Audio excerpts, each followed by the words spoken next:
Meditation ஒன்று பண்ணால் போதும். ஓகே. வெயிலில் இருக்கும். சிகப்பார்ப்புங்களுக்கு தான் பிரச்சனை, கருத்துருவாங்க. எனக்கு என்ன பிரச்சனை?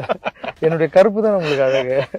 நம்மளுக்கு வந்து அதெல்லாம் நான் பார்க்க மாட்டேன். ரொம்ப மெயின்டைன் பண்ணணும், ஸ்கின் டாக்டர் கிட்ட போகணும், இதை பண்ணணும், அதை பண்ணணும் அப்படிலாம் இல்லை. நம்ம எப்படி இருந்தாலும் பார்ப்பாங்கன்ற ஒரு இந்த வெளியில போனோன்னு இந்த சன்ஸ்கிரீன், மாய்ஸ்சரைசர் அதெல்லாம் நான் இது வரைக்கும் போடவே மாட்டேன். எதுவுமே போட மாட்டேன், யூஸ் பண்ண மாட்டேன். நான் போட மாட்டேன். எந்த ஒரு கிரீமும் ஃபேஸுக்கு போட மாட்டேன் நான். ஸோ இந்த ஸ்ட்ரெஸ்ல இருந்து எப்படி மாத்திரலாம் சார்? ஃபஸ்ட்டு என்ன தெரியுமா சார், நான் அட்வைஸ்லாம் சொல்கிற மாதிரி இல்லை. எனக்கு ரொம்ப டென்ஷன் ஆகும்போது என்ன பண்ணுவேன்னா, வேர்த்து கொட்டுற அளவுக்கு டான்ஸ் ஆடுவேன் சார், எக்ஸசைஸ் பண்ணுவேன், யோகா பண்ணுவேன் சார்.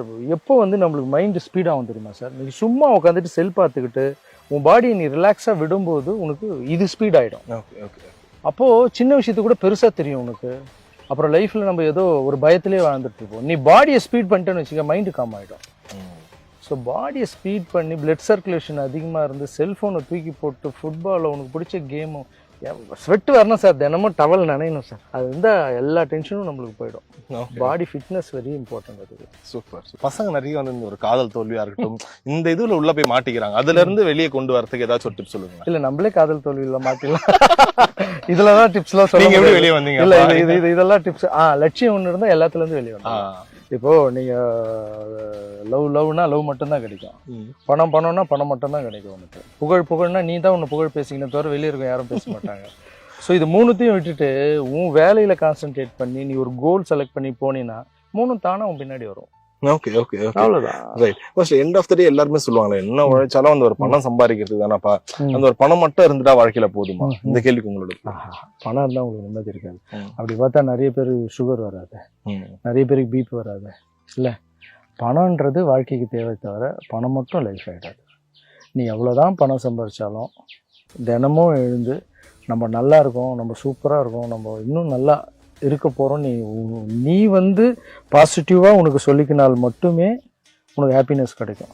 சார், உங்களுக்கு எவ்வளோ கோடி இருந்து நீங்கள் ஒரு ஃபாரின் கூட போகிறீங்கன்னு வச்சுக்கோங்களேன், அழகான இடத்துல போய் நீங்கள் உட்காரும்போது உங்கள் மனசு வலி இருந்துன்னா அந்த அழகெல்லாம் ஒன்றும் இல்லை சார். ஆனால் ஒரு குடிசையில் இருக்கும்போது மனசு நிம்மதியாக இருந்துன்னு வச்சுங்க, அந்த இடம் தான் சொர்க்கம் சார்.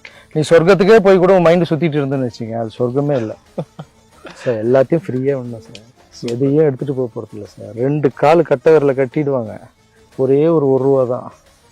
இருக்கிற வரைக்கும் சந்தோஷமாக இருந்துட்டு நம்மளும் வாழ்ந்துட்டு மற்றவங்களையும் வாழ வச்சுட்டு போயிருந்தோம். Beautiful beautiful. இவ்வளோ கூட்டம், எங்கே போனாலும் மதர் தெரேசான்னு சொல்கிறது, கருப்பு எம்ஜிஆர்னு சொல்கிறது, அப்புறம் வாழும் கடவுள்னு சொல்கிறது, இதெல்லாம் மக்கள் கொடுக்குற அன்பு. எல்லாத்தையும் எடுத்து இங்கே வச்சுக்கணும். அதை தூக்கி இங்கே தலையில் வச்சுக்கிட்டோன்னு வச்சிங்களேன், தப்பாயிடும். அப்புறம் கூடகிறவங்களே என்ன சொல்லுவாங்கன்னா, வருங்கால அரசியல்னு சொல்லுவாங்க. அதெல்லாம் கேட்கணுமே தவிர கேட்டுட்டு விட்டுணும். புரியுதுங்களா? அதை நம்ம மைண்டில் ஏற்றிக்கிட்டு அதை நம்ம பண்ணணும்னு நினச்சோன்னு வச்சுங்களேன், அது சரிப்பா. அம்மாவுக்கும் பிடிக்காது. எங்கள் அம்மாவுக்கு ஆனால் அரசியல் போகிறதோ அது பண்ணுறதோ இதெல்லாம், இதுன்னா எங்கள் அம்மாவுக்கு பர்மிஷன் என்ன வேணால் பண்ண சொல்லுவோம். Super super. அது ஒரு இல்லாமல் அரசியலுக்குள்ளே நம்ம போகிறோம்னு வச்சுங்களேன், அந்த இடத்துக்கு நம்ம போகல. ஒரு சேரில் போய் உட்காரும்போது அங்கே என்ன வழி இருக்குது, அங்கே என்ன பிரச்சனை இருக்குது, அவங்க என்ன இவ்வளோ கஷ்டப்படுறாங்க, நம்ம இங்கேருந்தே குறை சொல்லிக்கிட்டு இருக்கிறது இல்லை. நான் நெகட்டிவாக பேசுகிறதே இல்லை சார். அரசியலை தூக்கி அப்படி பக்கத்தில் வச்சுருவோம். என்னால் என்னத்தை மாற்றத்தை கொண்டு வர முடியும், நான் படிக்க வச்ச ஸ்டூடெண்ட்ஸால் என்ன பண்ண முடியும், என் கூட இருக்கிற என்னுடைய ரசிகர்களால் நான் என்ன பண்ண முடியும், என் கூட சேர்ற மக்களாக வச்சுக்கிட்டு என்னால் எவ்வளோ முடியுன்றதை நான் ட்ரை பண்ணேன். நான் எது பண்ணாலும் கையால் சார். கோவிலுக்கு போகிற மாதிரி நினச்சிருக்கேன் சார் இந்த தர்மம் பண்ணுறதை. உண்மை சார். நான் கோவிலுக்கு போய் பண்ணுற பூஜைகளை விட இங்கே போய் நான் பண்ணுறதை பெருசாக நினைக்கிறேன். அதில் வரமும் இருக்குது, ஆசீர்வாதமும் இருக்குது, அதில் ஒரு சீக்ரெட்டும் இருக்குது, அதுக்குள்ளே கடவுள் இருக்காருன்னு எனக்கு தெரியுது. அவ்வளோதான். Fantastic sir. இவ்வளோ கலைப்பாக எல்லாம் முடிச்சுட்டு இப்போ சென்னை போகிறீங்கன்னு வைங்க, என்ன பண்ணுவீங்க டக்குன்னு அதுலேருந்து ஒரு ரியாக்ட் பண்ணணும்? மெடிடேஷன் ஒன்று பண்ணால் போதும். ஓகே.